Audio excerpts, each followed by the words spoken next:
മുഖ്യമന്ത്രി അങ്ങോട്ട് പോയി കാണേണ്ടി വന്നു സിദ്ധാർത്ഥന്റെ അച്ഛന്. മകനെ ഇഞ്ചിഞ്ചായി ചതച്ചു കൊന്നവരെ കണ്ടെത്താൻ നീതിക്കായി കേഴേണ്ടിയും വന്നു. സന്ദർശനത്തിന് പിന്നാലെ മുഖ്യമന്ത്രി കണ്ണു തുറന്നു. CBI അന്വേഷണം എന്ന തീരുമാനവും എത്തി. 20 ദിവസത്തെ നാടകങ്ങളും സമ്മർദ്ദവും വേണ്ടി വന്നു സർക്കാരിന് CBI അന്വേഷണം പ്രഖ്യാപിക്കാൻ.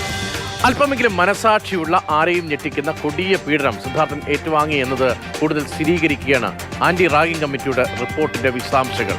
ക്രൂരമായി മർദ്ദിച്ച് അടിവസ്ത്രം മാത്രം ധരിപ്പിച്ച് നടത്തിച്ചു, കേബിൾ കൊണ്ടും മറ്റും അടിച്ചു. സാങ്കല്പിക കസേരയിൽ ഇരുത്തിയപ്പോൾ സിദ്ധാർത്ഥൻ പലപ്പോഴും താഴെ വീണുപോയി. വെള്ളമിറക്കാൻ പോലും കഴിയാത്ത തരത്തിൽ തൊണ്ടയിൽ വരെ മുറിവുകളുണ്ടായി.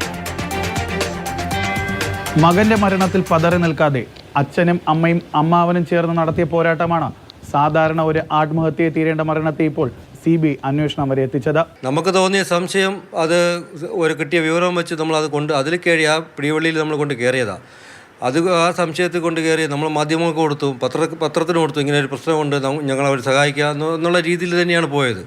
ശരിക്കും പറഞ്ഞാൽ നമ്മളെ മാത്രം വിജയമല്ല, അതിലുൾപ്പെടെ നമ്മളെ സഹായിച്ചിട്ടുള്ള എല്ലാ രാഷ്ട്രീയ കക്ഷികളുമുണ്ട്, എല്ലാ മതത്തിലുള്ളവരുണ്ട്, പ്രത്യേകിച്ച് എല്ലാ മീഡിയം പത്രം അവരെല്ലാവരും കൂടെ പിന്തുണച്ചതുകൊണ്ട് മാത്രമാണ് നമുക്ക് ഈ ഒരു സ്റ്റേജിൽ കൊണ്ടെത്തിക്കാൻ സാധിച്ചത്, ഒരു CBI അന്വേഷണത്തിലോട്ട്. ശരിക്കും പറഞ്ഞാൽ അത് ഇപ്പോഴും ഒരു വിശ്വാസമുണ്ട്, ഇനിയും പിന്തുണയ്ക്കും. ഞാൻ അതിൽ കൂടെ തന്നെ പോരാടി മുമ്പോട്ട് പോകും. ശരിക്കും അത് നല്ലൊരു തീരുമാനമായിരുന്നു മുഖ്യമന്ത്രിയുടെ ഭാഗത്തുനിന്നുണ്ടായത് എന്ന് തന്നെയാണ് ഇപ്പോൾ ഞാൻ വിശ്വസിക്കുന്നത്. ഞെട്ടിക്കുന്ന കണ്ടെത്തലുകളാണ് ആന്റി റാഗിംഗ് സ്ക്വാഡിന്റെ റിപ്പോർട്ടിലുള്ളത്. 16-ാം തീയതി അർദ്ധരാത്രി മുതൽ 18-ാം തീയതി വരെ സിദ്ധാർത്ഥ ഏറ്റുവാങ്ങേണ്ടി വന്നത് അതിക്രൂര പീഡനം തന്നെയാണ്. നമ്മൾ മാത്രമല്ലല്ലോ, ലോകത്തുള്ള എല്ലാ അമ്മമാരല്ല, എല്ലാ ജനങ്ങളും ഇപ്പോൾ ഇതിന് കൂടെ ഉണ്ട്.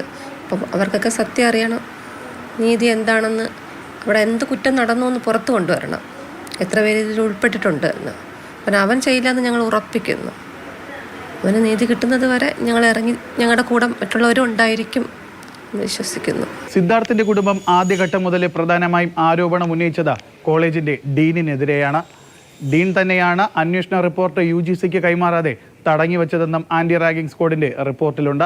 ഡീനിനെതിരെയും കാന്തനാഥിനെതിരെയും അസിസ്റ്റന്റ് വാർഡൻ കൊലക്കുറ്റത്തിന് തന്നെ അവർക്ക് കേസെടുക്കണം.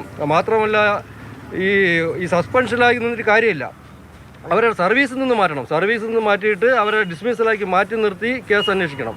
അതുപോരാത്തതിന് 2019 മുതൽ ഇങ്ങോട്ടുള്ള ഏകദേശം 5-6 വർഷത്തിൽ അവിടെ ഒരുപാട് ആത്മഹത്യകൾ നടന്നിട്ടുണ്ട്, ഒരുപാട് അപകടം നടന്നിട്ടുണ്ട്, മരണം നടന്നിട്ടുണ്ട് ആ കോളേജിൽ. പറ്റുമെങ്കിൽ അത് ആരാണ് അന്വേഷിക്കണമെന്ന് എനിക്കറിയില്ല. ചിലപ്പോൾ UGC അന്വേഷിക്കണം, ചിലപ്പോൾ പോലീസ് അന്വേഷിക്കുമായിരിക്കും, അല്ലെങ്കിൽ യൂണിവേഴ്സിറ്റി അന്വേഷിക്കുമായിരിക്കും. അതെല്ലാം അന്വേഷിക്കണം. ഒരു 5-6 വർഷത്തിന് ഇങ്ങോട്ട് അവിടെ ഏതൊക്കെ മരണങ്ങൾ നടന്നിട്ടുണ്ട്, ആത്മഹത്യയും അപകടവും, അതെല്ലാം അന്വേഷിക്കണം. അത് അന്വേഷിച്ച് കണ്ടുപിടിച്ചതിന് ശേഷം മാത്രം ആ കോളേജിന് ഇപ്പോൾ തുറന്ന് പ്രവർത്തിച്ചാൽ മതി. അത് അന്വേഷിക്കണം. സിദ്ധാർത്ഥിന്റെ കുടുംബത്തോടൊപ്പം ആദ്യം മുതലേ പ്രതിപക്ഷ സംഘടനകളും ഉണ്ടായിരുന്നു.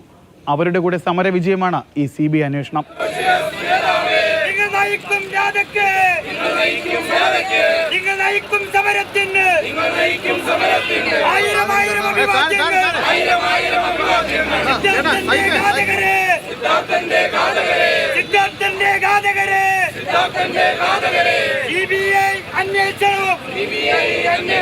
അതിക്രൂര പീഡനമാണ് സിദ്ധാർത്ഥ് എന്ന 2ാം വർഷ വിദ്യാർത്ഥി ഏറ്റുവാങ്ങേണ്ടി വന്നത്.